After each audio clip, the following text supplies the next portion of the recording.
2 months had passed since humanity's arrival at Nexus Prime, and the galaxy barely resembled its former self. What had once been a unified council was now scattered into dozens of competing factions, many of them at war with each other. The Velthari and Terranok had begun open warfare over a disputed mining system that contained rare metals needed for faster-than-light drives. The conflict had drawn in 6 other species as allies for both sides. Entire star systems were burning as ancient grudges finally exploded into violence.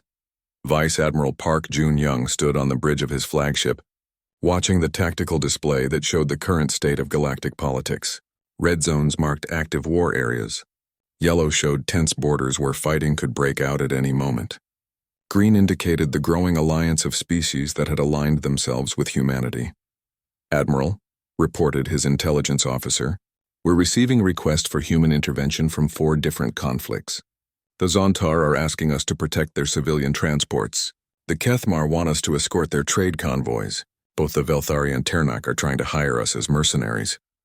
Jun-young studied the requests carefully. This was the challenge Earth hadn't expected. Their bluff had worked so well that everyone wanted human military support. The problem was that humanity's real fleet was still tiny, compared to what the galaxy believed they possessed. "What's our actual combat strength?" he asked his tactical officer. 43 ships that can fight effectively," came the reply. "Another 60 vessels that are mostly civilian craft with weapons attached. Against any single council species, we'd lose badly. But our reputation is worth more than our actual firepower." Captain Yang Minho's ship, the Soul's Vengeance, had become famous throughout the galaxy after the rescue of the Kethmar convoy. His unconventional tactics had been studied and copied by other human commanders. But they still worked because alien military thinking was thousands of years out of date.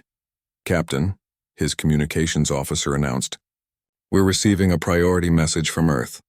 Command, Dr. Shin Airi has a breakthrough to report." Yang activated the secure communication link. Dr. Shin's excited face appeared on the screen from her laboratory on Earth. "Captain Yang, Admiral Park, I have incredible news," she began. "We've successfully reverse-engineered the Kethmar shield technology and combined it with Zontar weapon systems. Our new ships are not just human designs anymore. They're the best of human engineering combined with the best alien technology." "How does this change our capabilities?" Yang asked. "Dramatically," Dr. Shin replied. "A human ship with alien shields and weapons can now fight 3 council vessels and win. We're not just pretending to be powerful anymore. We're actually becoming the military force we claim to be." The communication was interrupted by an urgent alert. "Admiral," the tactical officer called out, "we have a situation developing in the Arcturus system. It looks like a major battle is about to begin." The main screen showed the tactical situation.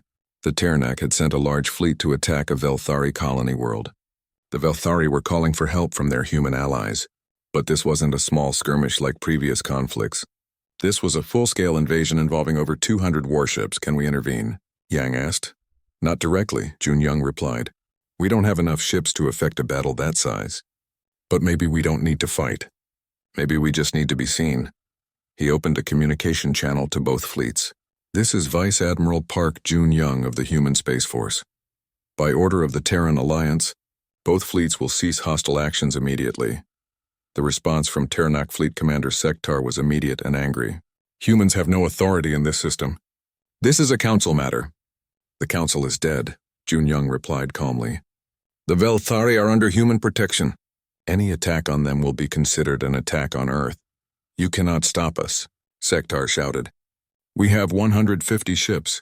Our intelligence says you have only a handful of vessels in this sector." Jun-young smiled coldly. "Your intelligence is wrong. Computer, show Fleet Commander Sektar what he's really facing." The display activated, showing the false quantum signatures that Dr. Lim had perfected months ago. From Sektar's perspective, it looked like 200 human warships had just appeared around his fleet. The effect was immediate. Several Terranak ships began powering down their weapons. The reputation of human military technology had grown with each battle. No Ternak commander wanted to face weapons that could turn entire installations into bombs.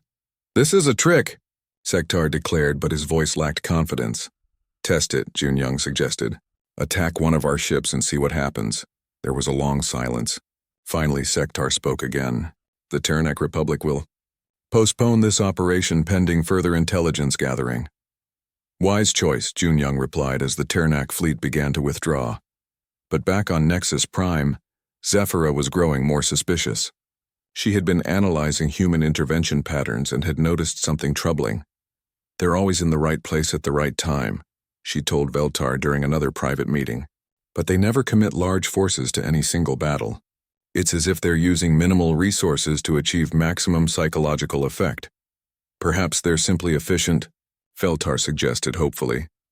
Or perhaps they're still not as strong as they want us to believe, Zephyra replied. I've been comparing energy signatures from human ships. The same vessels appear in multiple locations using different identification codes. I think they're using holograms and sensor tricks to make their fleet look larger than it really is. But their ships are real, Veltar protested. They've won every engagement they've fought. Yes, but always against small forces, Zephyra pointed out. They avoid large battles. They intervene in conflicts just enough to stop them, but not enough to decisively end them. It's a strategy designed to maintain reputation while avoiding real tests of strength. Her analysis was interrupted by urgent news from the Intelligence Division. High Arbiter, we have a crisis. The human deception may be about to be exposed. How? Veltar asked. Fleet Commander Sektar has demanded proof of human military claims.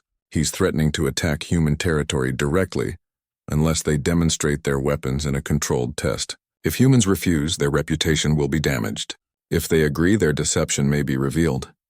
Zephyra felt a mixture of satisfaction and dread. She had been right about human deception, but proving it might restart the Galactic War that had been avoided so far. On Earth, President Yoon received the news with grim determination. How long before we have to respond to Sektar's challenge? 48 hours, Admiral Choi replied. After that, other species will start questioning our capabilities too. Dr. Lim had a possible solution. We've been working on a new type of quantum weapon. It's not the planet-cracking device we claim to have, but it could create an impressive demonstration. The problem is that it's completely untested. What are the risks? Yoon asked. If it works, we maintain our reputation and buy more time to build real defenses, Dr. Lim explained. If it fails, everyone will know we've been bluffing. And if it works too well, then what do you mean? The weapon is designed to disrupt quantum fields on a large scale. We're not entirely sure what the side effects might be. It could damage things we don't intend to damage. President Yoon looked out her window at the city below. Somewhere in space, her people were playing a dangerous game with the most powerful civilizations in the galaxy. Every choice could be their last. Prepare the test, she decided. We've come too far to back down now. But neither Earth nor the Galactic Council realized that their conflict was about to become irrelevant. Deep space monitoring stations were detecting something new approaching from outside the galaxy. Something that would force them all to work together or face extinction. The real test of humanity's place in the galaxy was about to begin.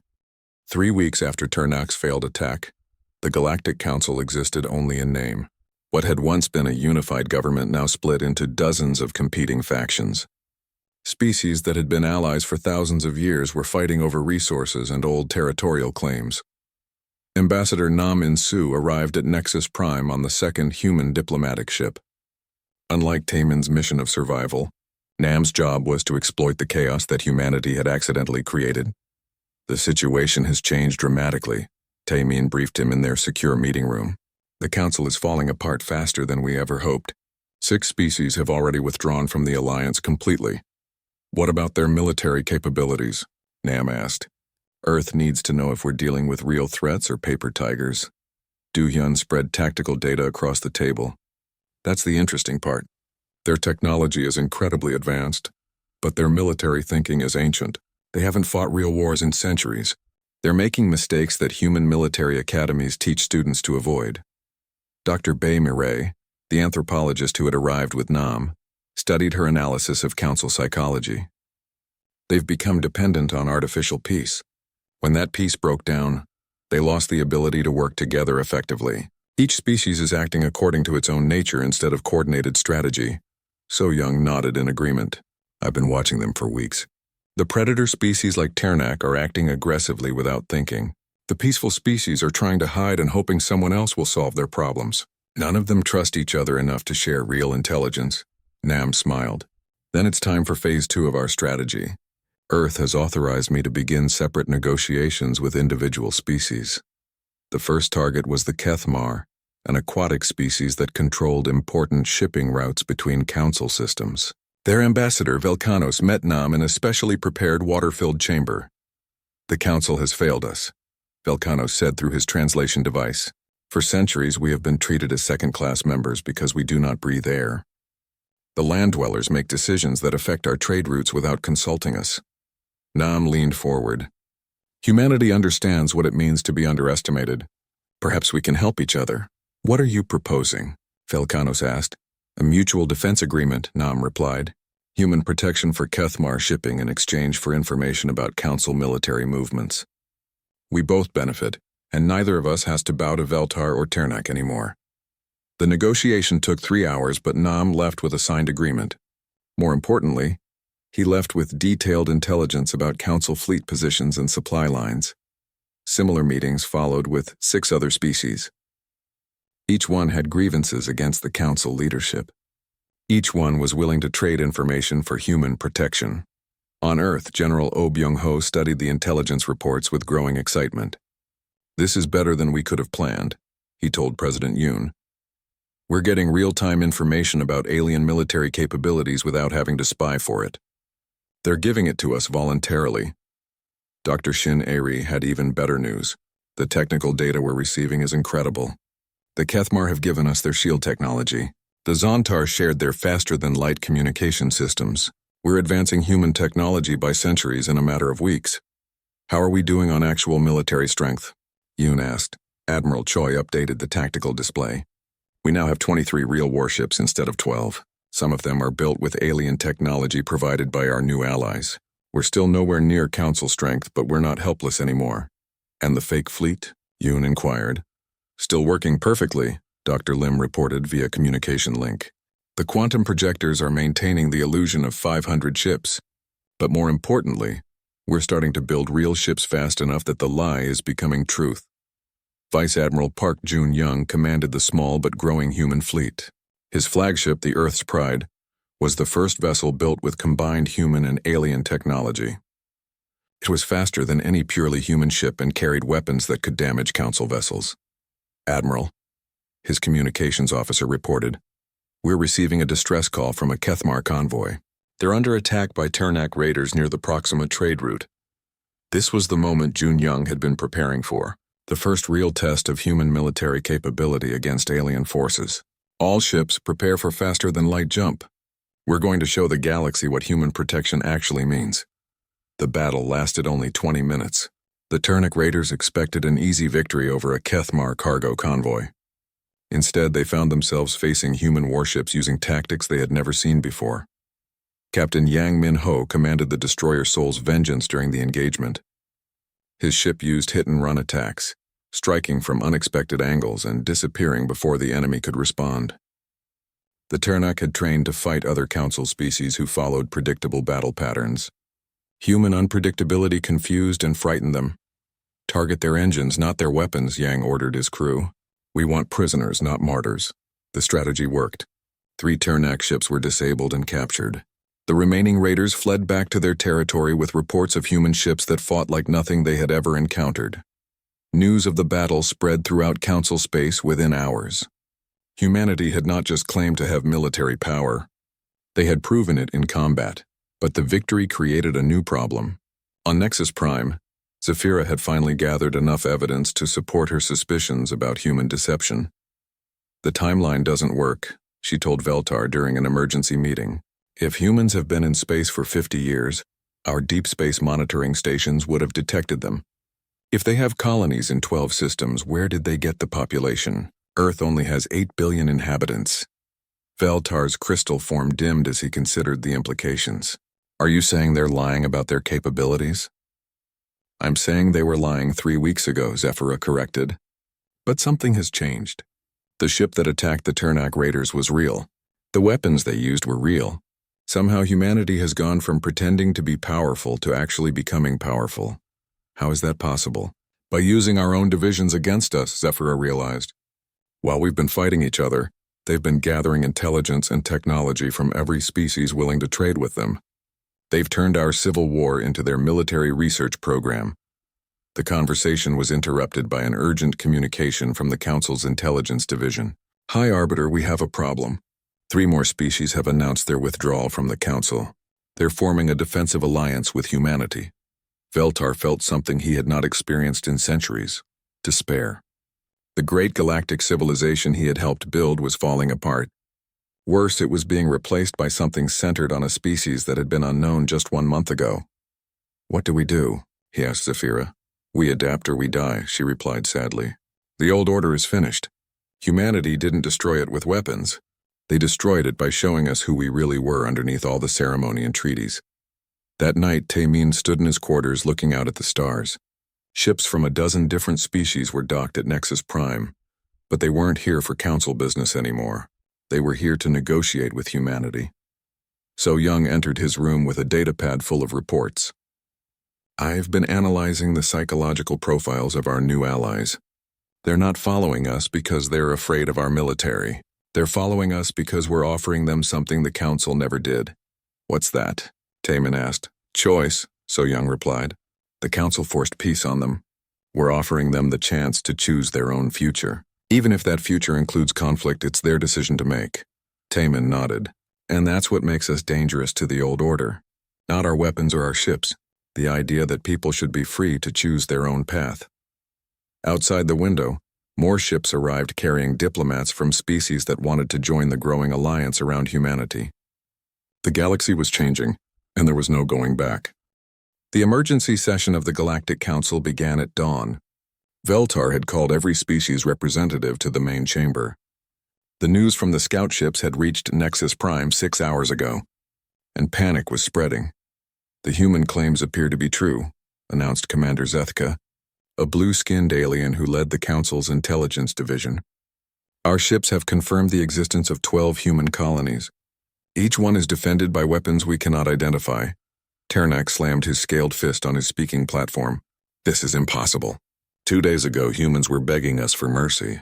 Now they claim to have a military force that rivals our own. The evidence is clear, said Zephyra, an energy being who served as the Council's memory keeper. Her form glowed softly as she spoke. Perhaps we underestimated this species. It would not be the first time a young race surprised us. 3 distinct groups were forming in the chamber. The Doves, led by Veltar, wanted to find a peaceful solution. The Hawks, following Ternak, demanded immediate military action. The Pragmatists, guided by Zephyra, wanted more information before making any decisions. But something else was happening that worried Veltar more than the human threat. Old tensions between Council species were surfacing. The unity that had held the galaxy together for thousands of years was beginning to crack. Why should the Velthari risk our ships against these humans?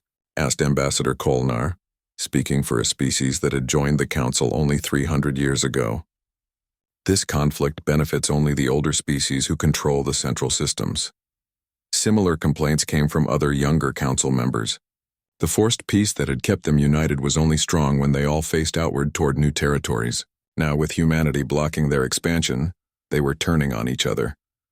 On the human ship Soul's Shadow, Commander Ro Sung-min watched the alien fleet movements through his stealth sensors. His ship was one of only 3 real stealth vessels in Earth's small fleet. His job was to gather intelligence while staying hidden. Captain, reported his communications officer, we're picking up massive energy signatures throughout Council space. It looks like at least 40 different species are powering up military equipment. Sungmin studied the tactical display. They're not just preparing to fight us. Look at those formations. They're positioning fleets to face each other. He was right. The Ternak Republic was moving warships toward the border they shared with the Velthari domain. The aquatic Kethmar were activating weapons platforms that had been disguised as mining stations. Across the galaxy, species that had been allies for centuries were preparing for war. Back on Nexus Prime, Taemin received reports from So Young about her observations of the station. She had been walking the diplomatic sections and talking to alien staff members. The unity here is completely fake, she told him. I've counted at least 6 different species that refuse to eat in the same areas. The Kethmar delegation won't even breathe the same air as the Ternak. They're using separate life support systems. Do-hyun had his own disturbing news. I've been monitoring their internal communications. The various species aren't sharing intelligence about their investigations into our claims. Each group is trying to figure out human capabilities on their own. Why would they do that? Taemin asked. Because they don't trust each other, Do-hyun replied. If humanity really does have advanced weapons, each species wants to be the first to ally with us or the first to destroy us. They're competing instead of cooperating. That evening, Ternak made his move. Without informing the rest of the council, he ordered a probe attack on what his intelligence claimed was a minor human outpost. His fleet consisted of 3 heavy cruisers and a dozen escort ships. The target was actually one of Earth's most sophisticated decoy installations. Dr. Lim had spent months designing it to look like a real military base while hiding its true nature. When Ternak's ships fired on it, the installation exploded with enough force to destroy 2 of the attacking cruisers. The explosion was visible from half a dozen star systems. To any observer, it looked like the humans had activated some kind of superweapon that turned a small base into a devastating bomb. News of the attack and its results reached the council within hours. The chamber erupted in chaos as species representatives accused each other of acting without authorization. Ternak has doomed us all, shouted the Kethmar ambassador. Now the humans will believe we are united against them. The humans destroyed 2 of our finest ships with a single installation, Ternak replied. We must strike before they can bring their full force to bear. But other species saw opportunity instead of disaster. If humanity was this powerful, perhaps they could be convinced to take sides in old disputes. The Velthari secretly sent a message to Taemin, offering to share information about Ternak military positions in exchange for human protection. Similar messages came from 6 other species. Each one offered to betray their council allies in return for favors from humanity. Veltar watched his civilization falling apart with growing horror. The attack on the human outpost had not been authorized by the full council. The peace that had lasted for millennia was breaking down in a matter of days. We must find a way to restore order, he told Zephyra during a private meeting. If this continues, the galaxy will tear itself apart. Perhaps that was inevitable, Zephyra replied sadly. Our peace was built on continued expansion. We avoided internal conflicts by always finding new resources and territories. But expansion means eventually meeting someone who says no. And humanity said no, Veltar realized. More than that, Zephyra continued. They showed us that we could be stopped. Every species in the council is now wondering if their neighbors might be stopped too. Old grudges are surfacing. Ancient territorial disputes are being remembered. On Earth, President Yoon watched the intelligence reports with amazement. They're doing our work for us, she told Admiral Choi.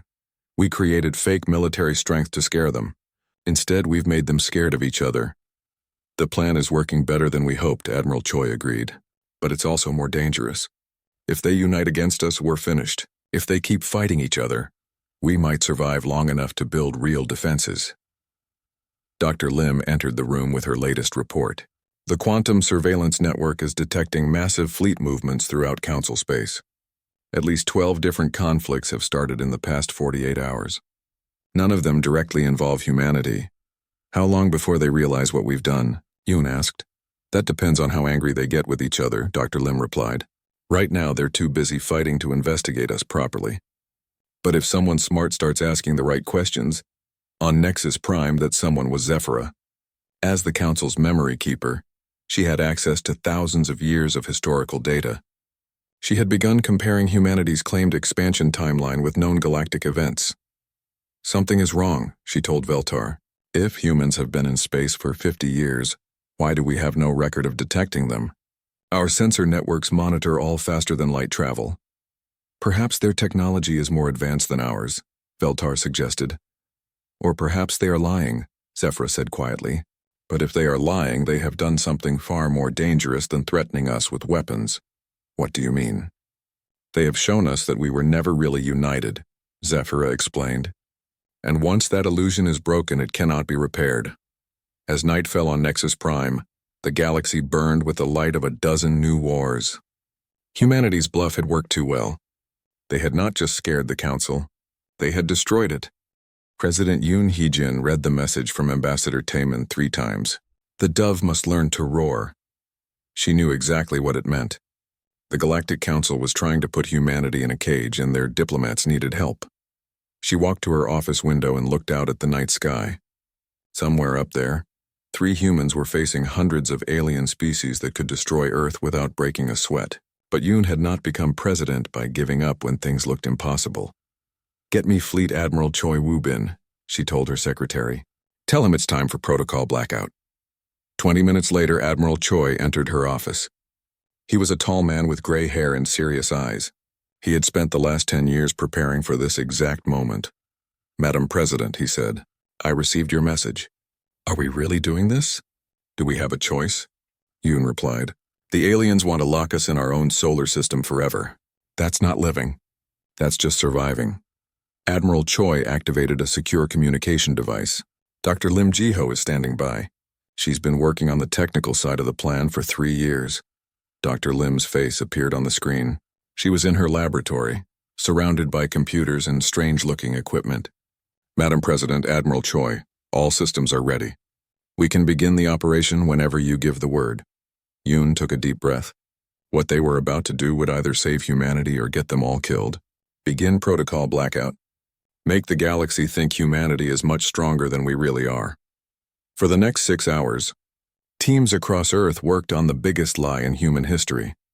Dr. Lim's quantum computers created false signals that made it look like humans had colonies in 12 different star systems. The signals were so real that even human equipment would detect them as actual settlements. Meanwhile, Admiral Choi's people used holographic technology to create the appearance of a massive fleet. 500 warships that didn't exist suddenly appeared on long-range sensors throughout human space. Each fake ship had its own energy signature and movement pattern. The most dangerous part was creating evidence of super weapons. Dr. Lim's team had spent years studying alien communication frequencies. They planted false data about human weapons that could crack planets and turn stars into bombs. None of it was real, but it would look real to anyone investigating. Back on Nexus Prime, Taemin received a coded message from Earth. The message looked like a routine diplomatic communication, but hidden inside was everything he needed to know about Protocol Blackout. He found So Young and Do Hyun in the station's observation deck. "We just received new instructions from Earth," he said quietly. "Our situation has changed." "Changed how?" So Young asked. "Earth has decided to call the Council's bluff instead of accepting their demands," Taemin explained. "But we need to make them believe something that isn't true." Do Hyun looked worried. "What kind of something?" "They need to believe that humanity has been hiding our real strength," Taemin said. "That we're not the young, weak species they think we are." For the next day, the 3 humans continued their tour of the station. But now they were looking for specific things. Do Hyun accidentally left a datapad in one of the meeting rooms. Anyone who found it would discover detailed information about human military capabilities that didn't exist. So Young asked innocent questions about alien defensive systems. Her questions were designed to make the aliens think humans already knew about advanced military technology. Taemin practiced his speech. In 18 hours, he would stand before the Council again. This time, he would not be asking for mercy. The message from Earth's quantum communication system reached him that evening. "Ghost Fleet is in position. False colonies are broadcasting. Weapon signatures are active. The galaxy now sees what we want them to see." The next morning, Taemin stood once again on the central platform of the Council chamber. But this time he felt different. The fear was still there, but it was mixed with something else. Hope. "High Arbiter Veltar," he began. "The government of Earth has considered your demands, and?" Veltar asked. "We reject them completely," Taemin said. His voice carried clearly through the chamber. Several aliens made sounds of surprise. Ternak the reptile jumped to his feet. "You reject our protection? You would choose war over peace?" Taemin smiled coldly. "You misunderstand the situation. You think humanity is weak because we are young. You think we need your protection because we have only recently begun traveling between stars. You are wrong." He activated a holographic display that showed the false data Earth had created.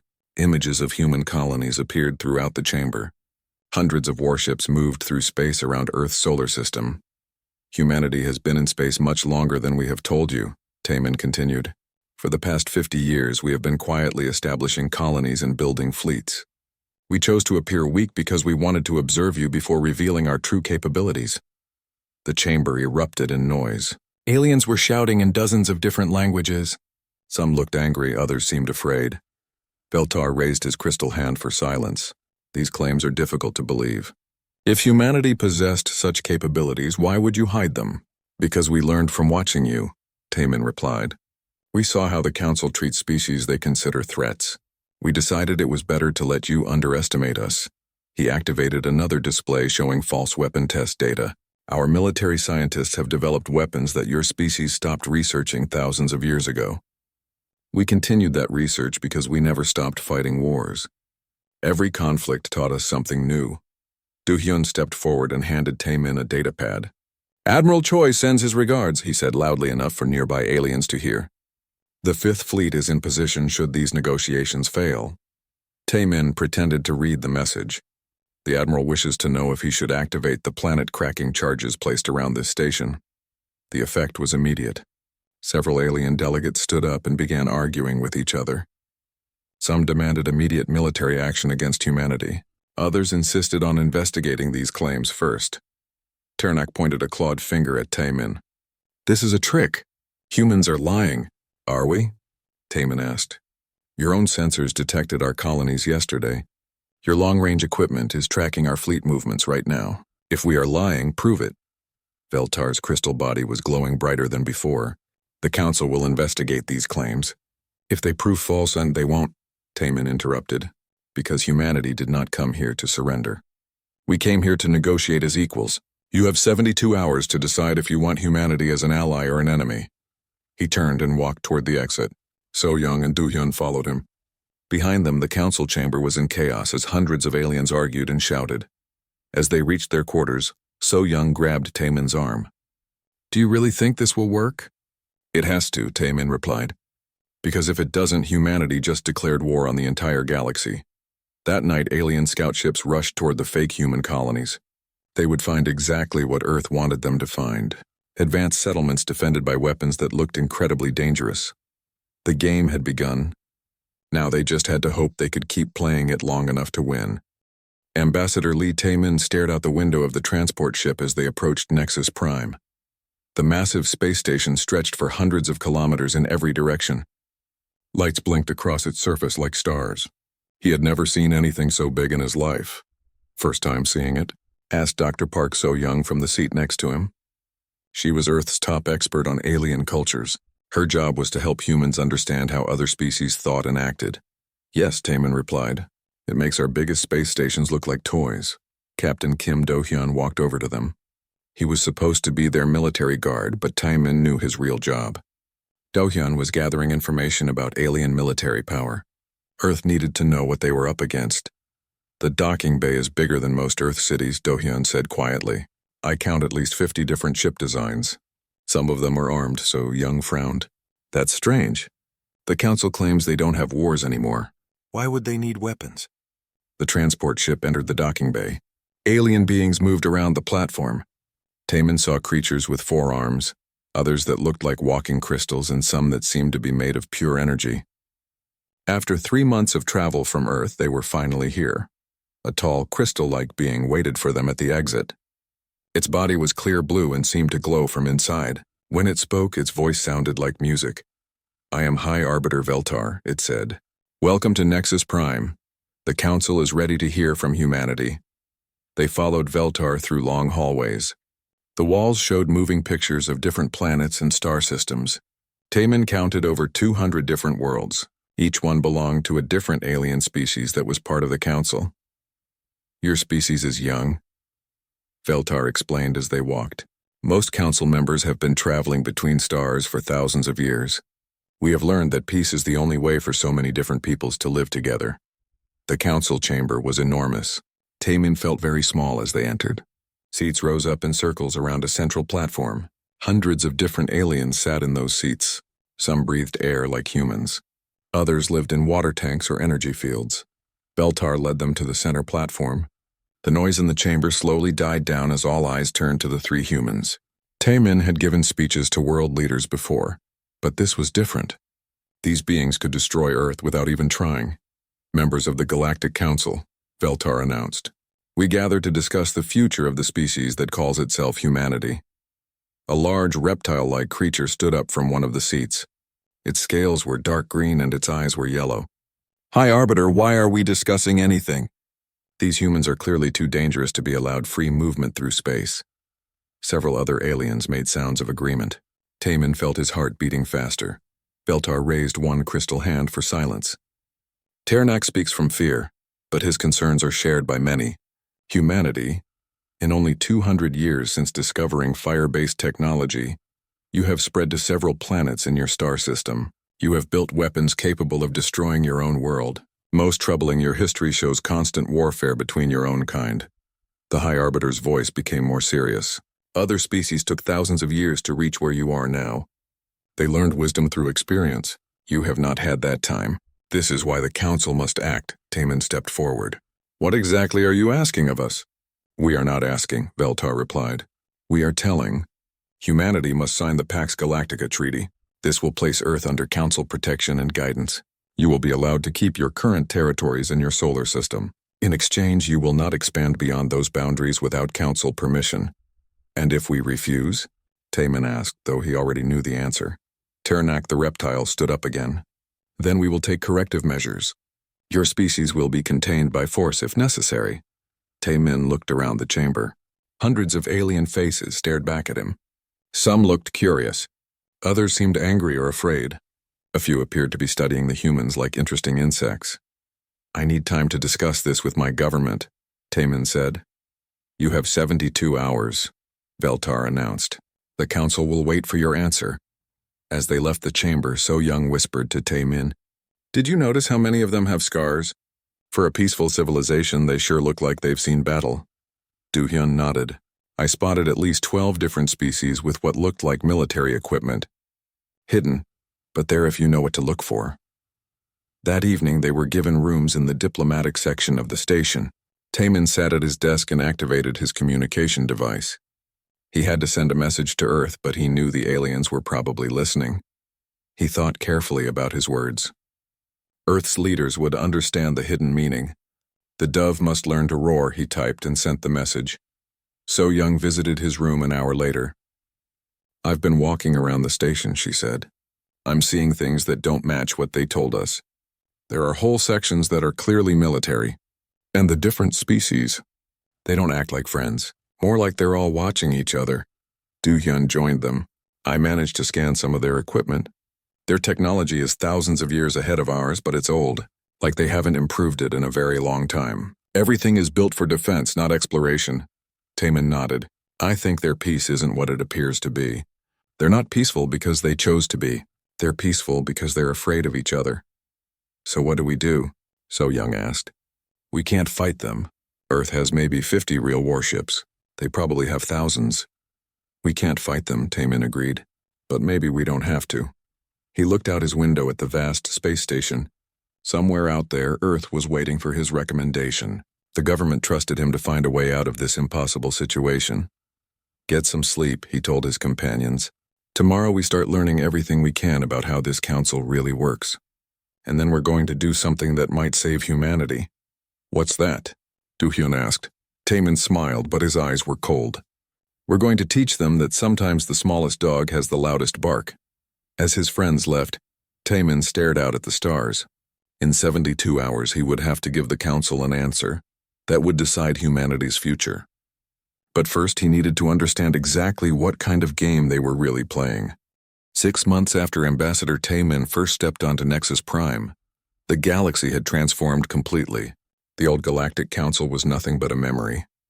In its place, a complex network of alliances, neutral zones, and ongoing conflicts stretched across known space. The test of humanity's quantum weapon had worked better than anyone expected. Dr. Lim's device had created a spectacular light show that looked like it could destroy entire planets. The demonstration convinced even the most suspicious alien leaders that human military technology was genuine. But the real victory wasn't the weapon. It was what happened afterward. Ambassador Ko Eun-ji now led the Terran Diplomatic Corps from a new space station built in neutral territory. Unlike the massive Nexus Prime with its intimidating architecture, The human station was designed to make visitors feel comfortable and welcome. The Falkari delegation is requesting mediation in their border dispute with the Yexton, reported her assistant. That's the 15th request this week. Yunji smiled as she reviewed the files. 6 months ago, nobody had heard of humans. Now they trust us to settle their conflicts more than they trust their own leaders. The reason was simple. Humanity had established a reputation for fairness that the old council never possessed. When humans mediated disputes, they looked for solutions that benefited everyone, instead of favoring the strongest species. Admiral Seo Dong-wook commanded the growing human space force from his flagship, the New Soul. The ship was a marvel of combined human and alien engineering. Its hull was built with Kethmar materials, its weapons used Zontar technology, and its shields were based on Velthari designs. But its tactical systems were purely human. Admiral, his communications officer announced, we're receiving a priority message from the Deep Space Monitoring Network. Long-range sensors have detected something unusual approaching from outside the galaxy. The tactical display showed an object moving faster than anything previously recorded. It was massive, roughly the size of a moon, and it was heading directly toward the galactic core. Time to intercept? Dong-wook asked. At current speed. Approximately 6 weeks, came the reply. Send word to Ambassador Ko. This could be the external threat we've been preparing for. Dr. Cho. Hye-won was working late in her office when the news reached Earth. As the Isidore, architect of the new galactic order, she had spent months designing treaties and agreements that could hold together the voluntary alliance that had replaced the Council. President Yoon called an emergency meeting of Earth's leadership. What do we know about this object? Very little, Dr. Lim reported. It's definitely artificial. The energy signatures suggest technology that's different from anything in our database. It could be a ship, a weapon, or something else entirely. Could it be another species trying to invade the galaxy? Admiral Choi asked. Possible, Dr. Lim replied. Or it could be refugees fleeing something even worse. The discussion was interrupted by an urgent communication from Ko Un-ji. Madam President, I'm receiving requests from over 30 species asking for human leadership in investigating this object. They want us to coordinate a joint response. Can we handle that responsibility? Yoon asked her advisors. 6 months ago we couldn't, Admiral Choi admitted. But we're not the same species we were then. We have real allies now, not just trading partners, and our fleet is finally large enough to be effective. Dr. Cho had been studying the political implications. This could be the test that proves whether our new alliance system works. The old council would have debated for months before taking action. We need to respond quickly and decisively. Back on Nexus Prime, Veltar watched the emergency broadcast with a mixture of sadness and hope. The station that had once been the center of galactic government was now mostly empty. Most species had withdrawn their representatives to focus on their own territories or join the human-led alliance. Zephyra found him in the observation deck where he spent most of his time now. The humans are requesting access to our deep space sensor network, she reported. They want to coordinate galaxy-wide monitoring of the approaching object. And what did you tell them? Veltar asked. I told them yes, Zephyra replied. The Council may be dead, but the galaxy still needs protection. If this object is hostile, we'll need every advantage we can get. Are you admitting that humanity was right to destroy our old system? Zephyra was quiet for a long moment. I'm admitting that change was inevitable. We could have adapted gradually, but we chose to resist. Humanity forced us to confront reality all at once. And now they're leading the galaxy instead of us, Veltar said bitterly. No, Zephyra corrected. They're giving the galaxy the chance to lead itself. That's different. 3 weeks later, the first joint expedition to investigate the mysterious object launched from human space. The fleet included ships from 12 different species, all working under human coordination. Captain Yang Min-ho commanded the lead ship, now renamed Galactic Unity. His crew included aliens from 6 different worlds, all volunteers who wanted to be part of this historic mission. Captain, reported his Kethmar sensor officer, we're detecting the object clearly now. It's definitely a ship, but the design is unlike anything in our databases. Any signs of life? Yang asked. Uncertain, replied his Zontar science officer. The energy pattern suggests some kind of suspended animation system. There could be thousands of beings in hibernation. As they approached the massive vessel, its surface began to glow. Suddenly, a communication signal reached their fleet. "Unknown vessels," came a voice speaking in perfect galactic standard. "We are refugees from the Andromeda Galaxy. Our home was destroyed by a force we could not defeat. We seek sanctuary and warn you of what follows us." Yang felt a chill run down his spine. "What follows you?" "The Devourers," came the reply. "They consume entire galaxies, leaving nothing but empty space. Andromeda fell in less than a century. We are all that remains of 100 civilizations." The news reached Earth within hours. President Yoon called an emergency session of the new Galactic Alliance Council. Representatives from 47 species gathered to hear the EU refugee ship's warning. "The Devourers will arrive in this galaxy within 10 years, the refugee leader explained, through the communication link. "They move slowly but unstoppably. Your only chance is to unite completely and prepare defenses we never imagined." Tai Min, now serving as Earth's representative to the Alliance Council, stood to address the assembly. "6 months ago, we were strangers to each other. Today, we face a threat that could destroy everything we've built. But we have something the Andromeda Galaxy didn't have."